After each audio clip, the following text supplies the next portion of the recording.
BNP সরকারের মন্ত্রিসভায় শপথ গ্রহণের জন্য ডাক পেয়েছেন লক্ষ্মীপুর ৩ আসনের সংসদ সদস্য বিএনপির যুগ্ম মহাসচিব শহীদ উদ্দিন চৌধুরী এনি।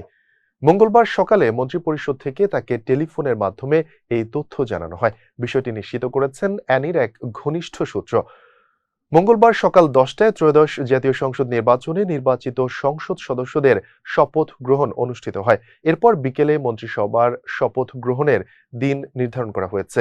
অ্যানি লক্ষ্মীপুর ৩ সদর উপজেলা আসনে ২০০১ ও ২০০৮ সালের নির্বাচনে সংসদ সদস্য নির্বাচিত হয়েছিলেন। এরপর ত্রয়োদশ জাতীয় সংসদ নির্বাচনে তিনি তৃতীয়বারের মতো এই আসনে সংসদ সদস্য নির্বাচিত হলেন। অ্যানি এবারের নির্বাচনে ভোট পেয়েছেন ১,৩৩,৭৬৫।